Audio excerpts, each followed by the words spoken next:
어서 오세요. 하루하루 소리를 담다 하저담입니다. 우리는 살면서 맞아, 그때는 그랬었지. 그래, 그랬어. 라는 말을 한 번쯤은 누구나 하셨을 겁니다. 오늘 낭독해 드릴 소설이 그 말에 딱 어울리는 소설인데요. 어느 날 문득 내 건강을 잃거나 소중한 사람을 잃거나 그도 아니면 크게 재산을 잃고 자신을 잃어가고 있을 때 뒤를 돌아보며 잠시 회한의 감정을 느끼게 됩니다. 어린 시절 추억이나 그 장소에서 다시금 희망을 찾거나 다른 삶을 발견하게 되는 소설, 오늘 낭독해 드리겠습니다. 현경숙 작가님의 단편소설 내 안의 발길입니다. 작가님은 창작집, 아름다운 선택 등 장편 소설과 장편 동화 등 다수의 책을 내셨는데요. 현경숙 작가님의 편안한 글과 하소담의 낭독으로 편안한 시간 되시기 바랍니다. 구독과 좋아요는 하소담 사랑입니다. 오늘도 끝까지 함께 해주십시오.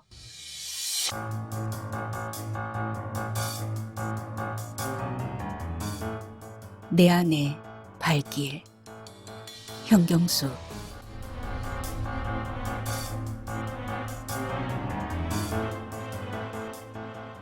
내가 나를 의식하지 못하는 사이에 서울역으로 와졌고 서울발 순천행 무궁화호 열차에 올랐다니, 열차가 수원을 지나 평택에 이르렀을 즈음에야 의식이 또렷해진 나는 내가 왜 열차 안에 있고 어디를 가고 있는 것인지를 생각해야 했고, 아무래도 모르겠어서 주머니를 뒤지는데 열차표가 나왔다.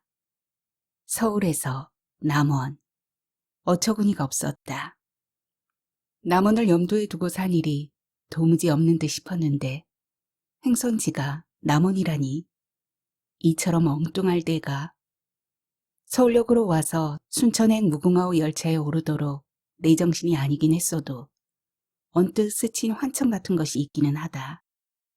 그걸 기억해 내보려고 온통 머릿속을 뒤지는데 도무지 떠올려지는 것이 없다. 그렇더라도 미리 계획이나 했던 것처럼 서울역으로 와서 남원행 차표를 끊어 열차에 올랐다는 사실은 그저 놀랍기만 할 따름이다. 황당한 노릇이기는 해도 한편으론 다행이다 싶기는 하다.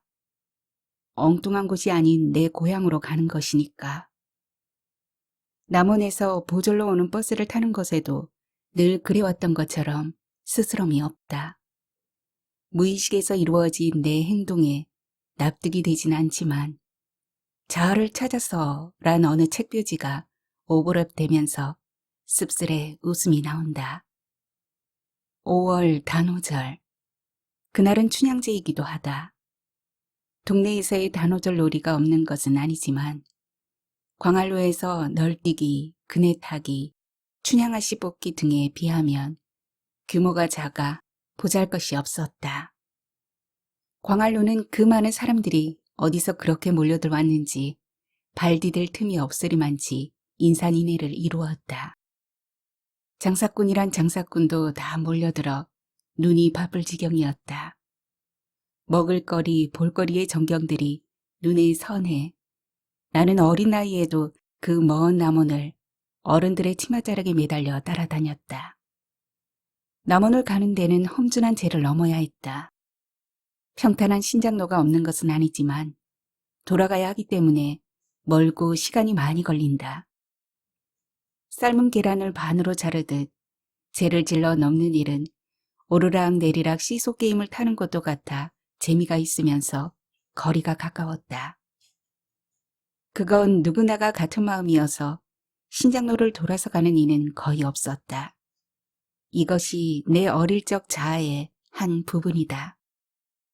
지금도 재를 넘어 다니는 길이 그대로인지는 모르지만 나는 버스를 탔고 도로는 아스팔트로 포장이 되어 말끔하다. 차창밖 전경은 변한 것이 많아 낯설고 더러 그대로인 것은 정겹다. 나를 내려놓은 버스가 저만치 사라져 간다. 그 산알망 위로 학교 건물이 보인다. 모교인 보절초등학교다. 이 고장에서 제일 높은 곳에 가장 큰 건물로 나라의 역군을 길러내는 교육의 산실이었다. 저곳에서 벌어진 운동회는 어린이들에게는 기량을 마음껏 펼치는 축제의 마당이었고 이 고장 사람들이 모두 참여하는 가장 큰 행사였다. 무엇을 알기나 했을까? 졸업하는 날 교문을 나서면서 우리 졸업생들은 선생님과 학교가 마지막이라는 생각에 목이 터져라 서럽게 울어댔다. 그때를 생각하니 마음이 짠해 목이 맨다. 여리고 순수했던 마음은 그때로서가 끝이었고 청소년기는 점점이 얼룩진 아픔들로 되돌아보기조차 싫은 기억들 뿐이다. 수업료를 못 내서 정학을 당하고 끝내는 퇴학이 되고 말았다. 교문 밖 세상 또한 만만치가 않았다. 어려운 가정 형편으로 가출할 수밖에 없었고 세파에 시달리던 중 한 남자와 부닥들여 결혼이라는 것을 하게 되었다. 이것이 무지몽매하여 감지하지 못한 내 험난한 인생 항로였다.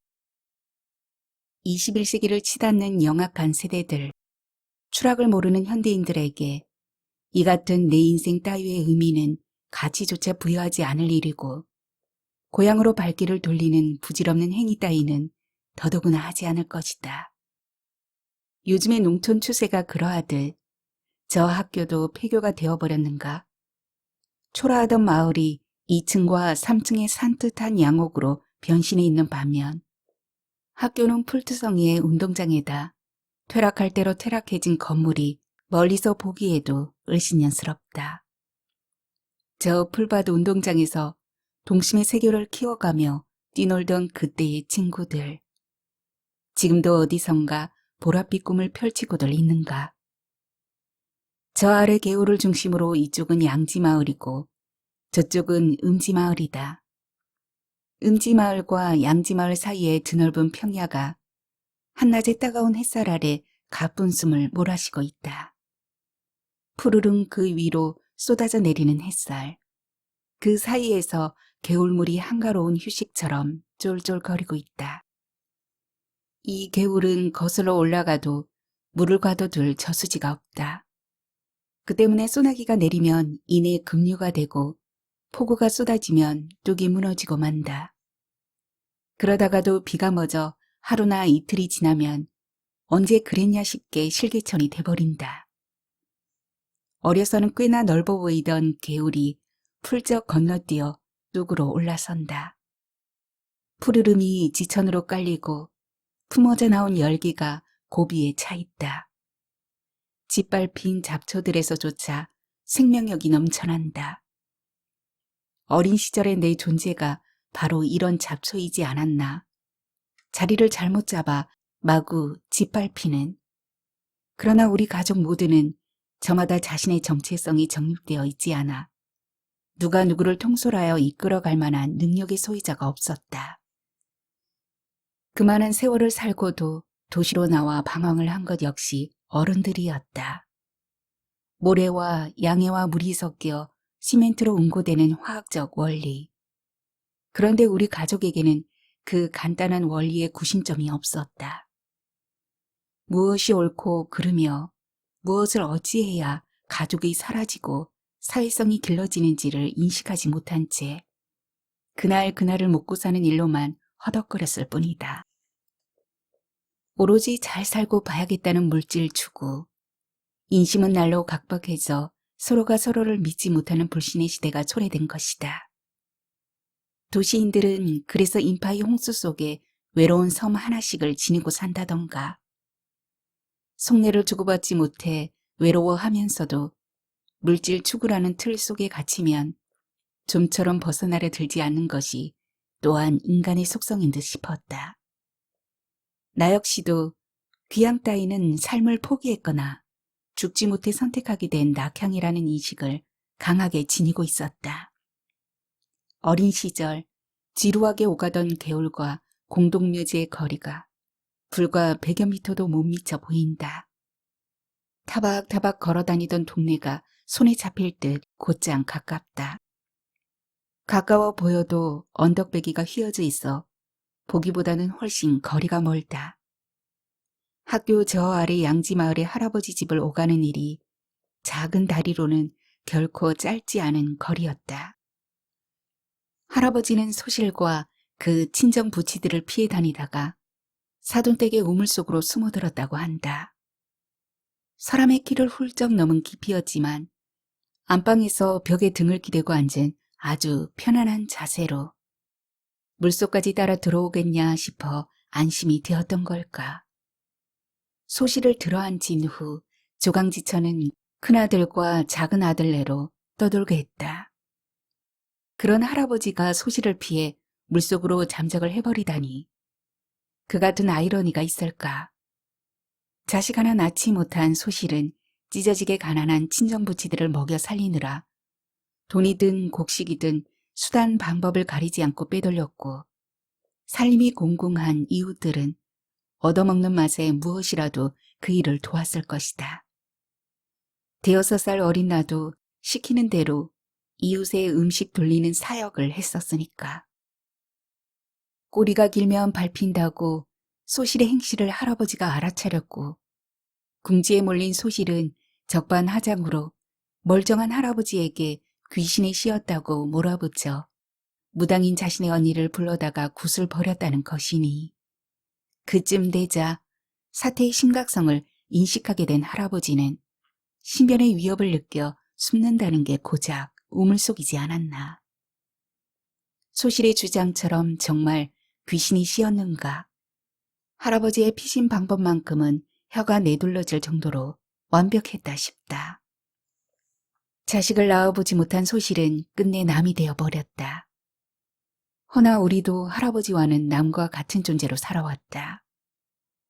연세 높은 할아버지가 당신의 튼튼한 재산으로 젊은 여자를 안방에 들여앉혀 사는 동안 아버지로서는 하늘이 무너져 내리는 청천벽력이었을 일이다.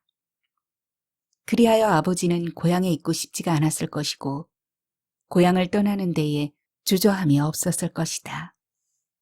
할아버지는 자식들은 물론 손자들까지도 학교를 못 다니게 했다. 토지를 많이 소유한 할아버지는 한 몸만 알면 살아가는 데 지장이 없다는 소신이었다. 해마다 소작인들로부터 걷어들이는 곡식으로 땅을 사들이는 판국이었으니 머리 아프게 공부 따위를 해서 무엇이 되어야 할 필요가 없었던 것이다. 아버지가 도시로 나가려고 하자 내가 죽더라도 네게 줄 논밭은 없다. 다시 돌아올 생각도 마라. 아버지는 할아버지의 그 말씀이 아니더라도 할아버지 소실의 행실로 보아 재산은 이미 물 건너가 버린 것으로 체념을 해버린 것 같고 그 예상은 빗나가지 않았다.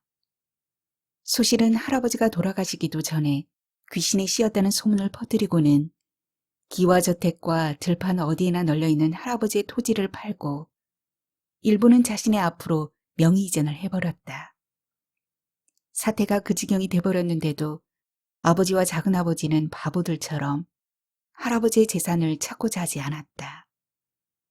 할아버지가 돌아가신 지 얼마 되지도 않아 소실은 친정부치들에게 사기를 당해 빈털터리가 되어버렸다고 한다. 알거지가 된 상태에서 친정집으로 갔는데 올케가 받아주지를 않았다나.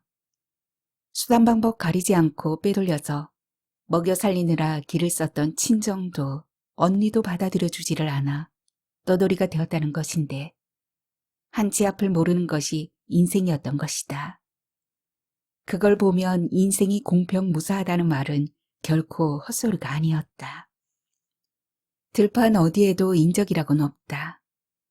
그 때문은 아니지만 공동묘지로 향해지는 마음이 결코 아무렇지 않은 것만은 아니다. 모든 것들로부터 자포자기가 되어졌으면서도 죽는 순간까지는 생명에 대한 애착이 포기되지 않는 까닭이다. 내일 지구가 멸망한다 해도 오늘 사과나무 한 그루를 심는다는 말처럼 그 생명력으로 인류가 번성해 오지를 않았겠는가. 발걸음이 더뎌지고 자꾸만 눈길이 공동묘지 쪽으로 쏠리는 데는 어쩔 도리가 없다. 캄캄한 밤중이라면 귀신이 튀어나올까봐 발길을 들여놓지도 못할 일이다. 그러면서도 나한테는 나 자신도 이해 안 되는 구석이 있다. 무서우면 무서울수록 무서움의 진원지에서 눈길을 떼지 못하는 것이다. 두려움과 공포로 긴장이 되면서도 그 진원지를 확인해야만 직성이 풀린다. 도망을 치거나 발걸음을 빨리 하지도 않는다. 느리게, 아주 느리게 공동묘지를 지나쳐서도 곧장 걷지를 않는다. 등을 돌려 뒷걸음질로 걸을 망정, 무서움의 진원지로부터 눈길을 떼지 않는 것이다.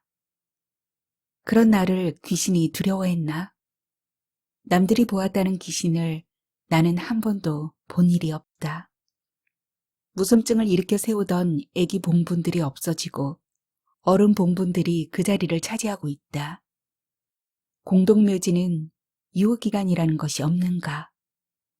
보슬비가 내리는 날은 아기가 묘지 위를 아장아장 걸어다니고 묘 속에서는 응애응애 운다고도 했다. 그로 인해 보슬비가 내리는 날 공동묘지를 지난다는 건 가히 공포 그 자체였다. 자식이 자라 부모 곁을 떠나듯 애기 봉분들도 성장을 해서 공동묘지를 떠난 건가? 자식을 떠나보낸 부모의 마음으로 어른 봉분들을 바라보자니 고향을 지키고 있는 것 같아 도리어 믿음직스러워지는 마음이다. 그런 마음이 드는 순간 발길을 돌려 걷게 된다. 등을 보이고 걷는 마음도 편안하다. 공동묘지 산자락 끝인 마을 초입은 소나무의 군락지이다. 소나무는 마을 어귀의 동산에까지 이어진다. 어린 시절 연을 띄우고 놀던 놀이동산이다. 놀이동산 뒤로는 소나무들이 병풍처럼 둘러쳐서 있다. 동산에 누워 하늘을 보면 아이들이 띄운 연들이 새처럼 날아다녔다. 이곳은 지형적으로 상승 기류가 형성되어 있어 연을 날리면 하늘로 뛰어 올리는 모양이었다. 연이 잘 떠오르기 때문에 인근 마을에서까지 몰려들어 이곳 하늘은 각양각색의 연들로 수놓아지곤 했다. 그런 연들의 비상을 보면서 나는 이곳 말고 어디인가 있을 다른 세상을 꿈꿔 보기도 했다. 또 동산에 누워 연들을 한참 동안 바라보다 보면 간지러운 햇살에 눈꺼풀이 스르르 감기면서 졸음이 감미롭게 쏟아지는 행복에 젖어들기도 했다. 마을 초입으로 들어선다. 동네는 키 큰 소나무들에 둘러싸여 있다. 그 사이로 초가의 뒷모습이 설피설피 드러나 보인다. 소나무들의 바람막이에 의지해서 동양이나 남양 바라기를 하고 있는 집들이 안온한 느낌을 준다. 어린 시절의 기억을 더듬으며 나는 동네로 걸어 들어간다. 동네는 인적 없이 적막하다. 초등학교 담임이셨던 선생님 댁 앞에 이른다. 세월의 풍상으로 검정 기아와 용마루가 희끗희끗 낡아 있고 돌담은 푸석푸석 부서져 내릴 것만 같다. 그때는 동네에서 몇 안 되는 위풍당당한 기와지붕의 집이었다. 내 작은 키로는 다만을 들여다볼 엄두도 못 내었었다. 다만으로 환히 들여다보여지는 집안. 순간 나는 아연해지고 만다. 부엌에서 나오는 머리가 희끗한 노파. 어디서 많이 본 듯한. 그래, 사모님. 그 예쁘던 얼굴에도 세월은 어김없이 풍상을 그려놓았구나. 나는 드러내고 싶지 않은 스스로의 자격지심에서 얼른 외면을 해버리고 만다. 만나면 당연히 반가워서 손을 덥석 잡아주실 일이다. 세월이 흘렀어도 그 세월의 추억은 고스란히 남아있는 것이니까. 그럼에도 외면해지고 마는 나. 지금의 내 처지를 솔직하게 털어놓을 수가 없고 동문서답을 해야 하니 태어내질 자신이 없어서다. 내친 걸음은 다리에서 멎는다. 하루에도 몇 번을 건너다니던 다리다. 소나무를 엮어 그 위에다 흙을 얹어 다진 것인데 땅이 연결된 듯한 느낌이었지 다리라는 의식 없이 건너다녔다. 다리 밑으로는 개울물이 물살을 일으키며 굽이굽이 흘러내리고 있다. 좁다란 개울은 동네를 반바퀴 돌아서 들녘으로 빠져나간다. 다리를 건너 동네 가운데의 논을 지나 우물과 만난다. 이 우물을 중심으로 길은 세 갈래로 나누어진다. 물동이를 인 안악들이 이 세 갈래 길로 모여들었다가 흩어져 가곤 했다. 돌아보면 100여 가구였던 이 동네로서는 그때가 한창 물이 오른 시기였던 것 같다. 어제인 듯 눈에 선한데 그때의 사람들은 지금 어느 하늘 밑에다 삶의 자락을 펼치고들 있는가. 또 나는 이처럼 생생한 추억들을 어찌하여 그토록이나 까마득히 잊고 지낼 수 있었다는 건가. 내가 살던 집까지도 나는 한 번을 떠올려 본 일이 없다. 마치 전생처럼 까마득히. 누구네 사위는 장인의 생신에 털모자를 사왔다더라. 누구는 아들을 따라서 서울로 이사를 간다더라. 누구네 엄마는 서울에 간 남편의 소식이 없어서 애를 태워왔는데 알고 보니 다른 여자와 산다더라. 소식을 들은 그 마누라가 혼절을 해서 손수레로 남원의 병원에 실려갔다더라. 또 누구네 남편도 사업을 한답시고 서울로 가더니 재산 다 털어먹고 여자만 하나 꿰차고 들어왔다더라. 하는 등의 소문이 이 우물에서 퍼져나갔다. 소문은 있는 그대로만 퍼져나가는 것이 아니었다. 바가지로 물을 퍼 올리면 그 일령임의 파장만큼 확대가 되고 재생산이 되어 퍼져나갔다. 우물 안은 하늘로 가득하다. 깊어진 가을 하늘이다. 내 모든 것을 이해하고 받아들인다는 듯한 물빛으로 그윽이 나를 올려다보고 있다. 내 발길이 이곳으로 돌려진 까닭은 무엇으로 설명이 될까? 말 못할 서러움에 콧등이 시큰해지면서 눈물이 핑 돈다. 떨어져 내린 눈물방울 하나가 파문을 일으키며 번져나간다. 이뤄진 모든 것에 대한 아픔. 울컥 터져 나오려는 감정의 표정을 외면하고자 나는 우물로부터 얼른 얼굴을 들어 올리고 만다. 구름 한 점 없는 하늘과 따끈한 햇살에 뚜약뚜약 익어가는 우물바라기 벼가 노랗게 시야로 다가든다. 돌려진 내 발길은 방앗간이었던 집을 지나 둔덕의 초입에 이른다. 베어진 그대로의 나무로 길이 막혀 있다. 내 유년 시절이 여기에 갇혀 빠져나오지 못하고 있었던 것 같은 엉뚱한 생각이 든다. 잊고 지낸 그 시절이 이 때문이기나 한 것처럼 명아주, 망초, 애기똥풀, 질경이 등은 지금까지도 그 시절에 뿌리를 두고 이처럼 잘 자라고 있건만 우리 집은 어이하여 사람의 발길을 이다지도 차단시켜 놓아야 했나. 가로막힌 나무의 몸통을 잡아당긴다. 꿈쩍도 않는다. 나무의 조직이 단단한 것으로 보아 베어진 지가 얼마 되지 않아 보인다. 나무 몸통의 바리게이트는 장가지를 쳐내지 않고는 넘어갈 틈이 없다. 장가지를 가까스로 꺾어내고 나무의 몸통을 넘어서 둔덕으로 오른다. 길이 닳도록 오르내리던 언덕배기의 텃밭. 우수수 자란 잡초들이 들쭉날쭉 키재기들을 하고 있다. 그 옛날 감자나 고구마를 심던 텃밭이다.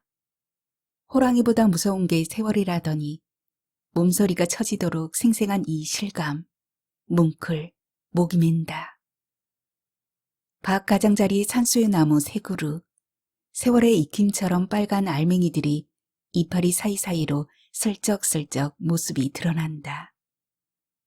이따금 군것질 삼아 따먹던 시큼한 기억으로 입안 가득 침이 괜다.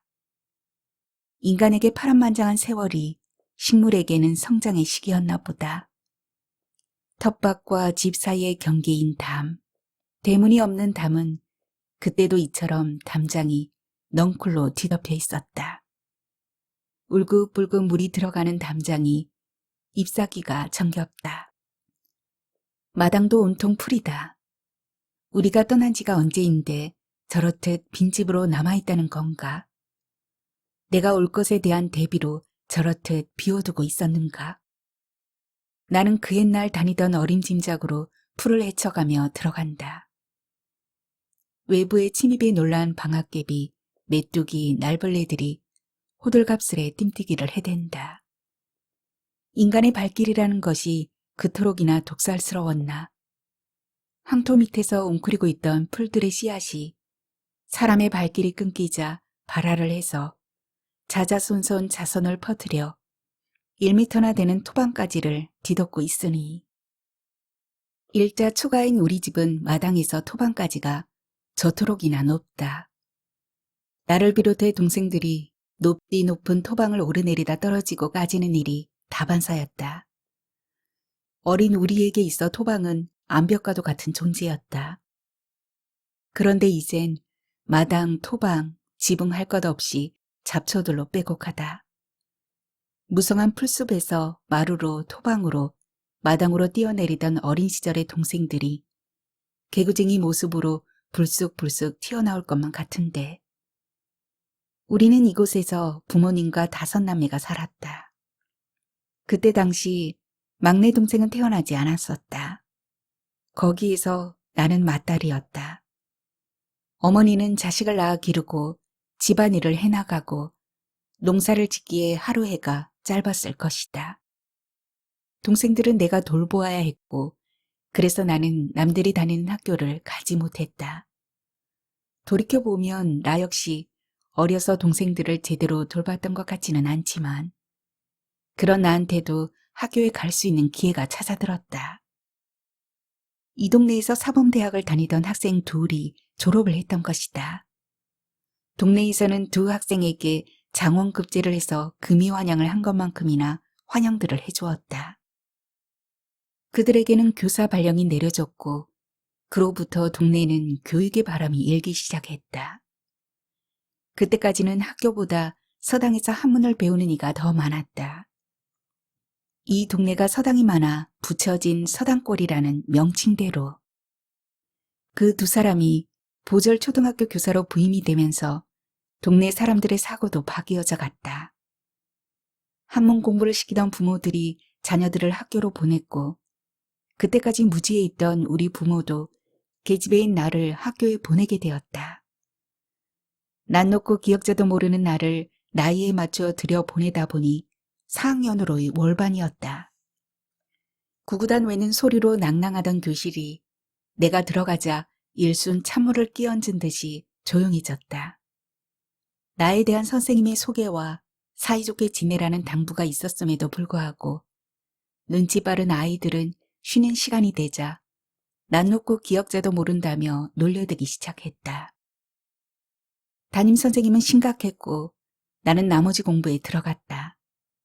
늦게 배운 도둑이 밤새는 줄 모른다는 말과 같이 나는 선생님의 가르침을 받아가며 공부하는 재미가 붙어 호롱불 아래서 날 새는 줄 모르고 복습을 하게 되었다.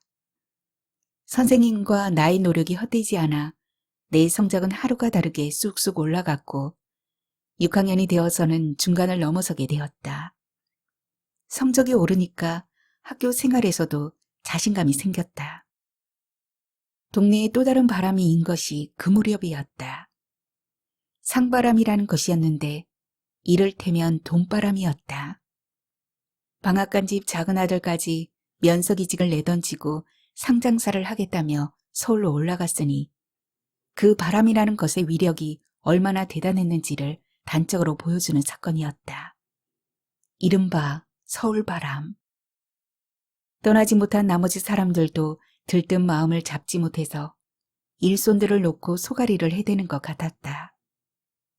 산업화에 따른 인구의 이동이었고 서울로 몰려든 사람들이 밥을 먹자니 이 총구석까지 상바람이 불어닥칠 정도로 그 수요가 폭발적이었던 것이다. 한바탕 불어닥친 상바람으로 동네가 온통 몸살을 해댔다. 그러나 그들이 떠난 뒤에 들려오는 소식들은 마음을 들썩이게 했던 것과는 전혀 다른 양상들이었다.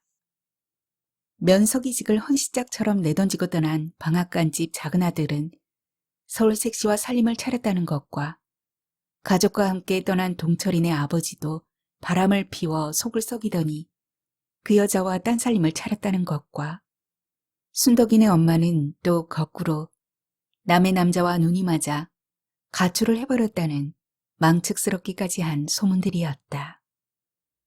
어린 생각에도 나는 다른 집이야 어떻든 마누라와 자식을 그때까지 큰 집에 맡겨두고 있는 처지이면서 서울 색시를 얻어 산다는 방앗간집 작은 아들의 행실에 대해 분노했고 그 마누라가 그렇게 안 돼 보일 수가 없었다. 그 책임이 나한테 있었던 것만 같은 자책이 들면서 그녀가 시집 오던 날은 내 어린 시절로서는 처음 맞아보는 큰 잔치였다. 수국무늬의 빨강 치마와 노랑 저고리를 입은 새색시가 가마에서 나오는데 그 모습은 하늘에서 내려오는 선녀와도 같았다. 또 비단 치마 저고리가 그렇게 곱고 눈이 부실 수가 없었다. 다음으로 나온 것이 요강이었다. 그때까지 사기 요강만 보아오던 나는 유리로 된 코발트 요강이 그처럼 신기해 보일 수가 없었다. 나 말고도 그 요강에 호기심을 보인 아이들이 더 있었다. 아이들이란 서너만 모여도 죄를 저지르게 마련. 의기가 토합된 우리는 어른들이 잔치 분위기에 정신이 없는 사이에 요강을 훔쳐 내오는 데 성공을 했다. 그때까지 그보다 더 좋은 장난감을 만져본 일이 없던 우리는 잔치집에 만난 음식에도 아랑곳 없이 요강의 신비스러움에만 빠져들어 있었다. 속을 들여다보고 공처럼 굴리고 요강 아구리를 얼굴에 대고 샛노란 태양을 올려다 보기도 했다. 빛 때문에 감히 바라볼 수조차 없던 태양이 선명하게 보였다. 그게 신기해서 서로 보겠다고 이 손에서 저 손으로 넘기다가 떨어져 박살이 나고 말았다. 더럭 겁이 났지만 박살난 요강은 어떻게 해볼 도리가 없었다. 신랑 신부의 첫날 밤에 요강은 필수적인 것이었고 그때서야 어른들은 요강 주변에서 얼쩡대던 우리에게 의심을 두었다. 우리는 그 일로 죽지 않을 만큼 많은 매를 맞아야만 했다. 그렇게 맞고도 정신을 못 차린 우리는 깨진 요강의 파편을 가지고 장난질을 멈추지 않았다. 또 파편 쪼가리를 감추어 두었는데 때마침 개기일식 날이 왔다. 깨진 요강 파편을 눈에 대고 보는데 새노란 새덩이를 무엇인가가 한입 베어문 모양을 하고 있었다. 또 낮인데도 주위는 으스런 밤처럼 어두웠다. 곧 세상이 어떻게 돼버릴 것 같은 분위기였다. 사람들은 그런 현상을 오랑캐가 태양을 덜컥 문 것이며 물었다가 뜨거워서 뱉어버리게 될 것이라고 했다. 얼마 후에 태양이 제 모습을 드러냈는데 우리는 어른들의 그 말을 고지고대로 믿게 되었다. 그때까지도 우리는 깨어진 요강으로 해서 주인인 새색시의 심정이 어떠했으리라는 짐작은 가히 하지도 못했다. 혹 우리가 저지른 그때의 잘못으로 그들의 결혼이 깨지게 된 게 아니었는지 그때를 돌이켜보자니 이제야 가슴이 저미듯 아파온다. 초등학교 졸업과 함께 나는 이곳을 떠났다. 이곳을 떠나면서 아버지는 자식들 공부 때문이라고 했지만 동네 사람들은 그 말을 고지 듣지 않는 눈치들이었다. 작은 할머니라는 존재가 집안을 뒤집어 놓은 그때에 구렁이가 아버지로 하여금 고향에서 정남이를 떨어지게 만든 모양이었다. 작은 할머니로 해서 부모 자식 간의 갈등이 심했어도 구렁이가 모습을 드러내기 전까진 고향을 뜰 것 같지 않던 아버지였다. 이사 후론 고향에 대해서는 입도 뻥끗 못하게 했는데 아버지의 심중이 짐작되는 부분이었다. 할아버지가 돌아가시기 전까지 아버지는 고향 땅을 밟지 않았다. 도시로 나오기는 했으나 농사밖에 모르는 아버지가 돈을 번다는 것이 어디 쉬운 노릇이었겠는가. 돈이라는 놈은 다리가 달려 도망이라도 치는 듯이 아버지의 주머니는 언제나 텅텅 비어 있었다. 할아버지의 말씀처럼 시골에서 농사나 지으면서 살아더라면 먹고 사는 일로 허덕이지 않았을 것이고 아버지의 뜻과 다르게 가난의 굴레를 자식들에게 대물림 시키지도 않았을 일이었다. 우리에겐 공부보다 먹고 사는 일이 항상 발등에 불이었다. 초등학교를 다니다 말았거나 중학교에 입학은 했으나 수업료를 못 내서 학업을 중단했거나 간에 자매들은 부모 밑에 있을 수가 없어 뿔뿔이 흩어져야 했다. 집을 나와서도 배움에 목이 말랐던 나는 중학교 2년 중퇴를 근거로 격리 일을 볼 수 있었고 야간 학교에 입학도 할 수가 있었다. 그러나 고등학교를 졸업하기까지는 산 넘어 산이라고 경제적인 어려움들을 극복해 가기가 얼마나 힘이 든 노릇이었던가. 그런 고생들이 지긋지긋해서 남편과 만났을 때 결혼이라는 것을 생각 없이 받아들여 버렸던 것이다. 그 즈음에 인기 있는 것이 일제 전자제품들이었다. 우리 민족이 근본적으로 외제 선호 사상의 소유자들이었던지 외국 제품이라면 무작정 좋아했고 없어서 못 파는 지경이었다. 가전제품 대리점의 판매 사원이던 남편이 남이 장에 가니 나도 장바구니 들고 따라 나선다는 식으로 덩달아서 수입업에 뛰어들었다. 판매 사원의 자리를 박차고 나오기를 잘했다고 하리만치 가전제품은 불티나게 팔려나갔다. 우리 국민들의 외제 선호 사상은 좀처럼 수그러들지가 않아서 김영삼 정권으로 이어지기까지 불티를 날렸다. 우리는 장사를 시작한 지 2, 3년 만에 제법 큰 집을 마련했고 규모도 키워서 전자제품에만 머물지 않았다. 돌아보면 세월은 좋은 쪽으로든 나쁜 쪽으로든 주기적인 바람으로 영향을 끼치는 것 같았다. 따라서 그것은 발전이고 변화인 동시에 인간에게 있어 비상하고픈 욕구이기도 했다. 그에 따라 우리는 욕망을 추구했을 뿐 그 이면의 것들은 들여다볼 이성의 눈을 가지지 못했다. 끝없는 욕망에서 헤어나지 못하다가 어느 날 갑작스레 IMF라는 된소리를 맞게 되었다.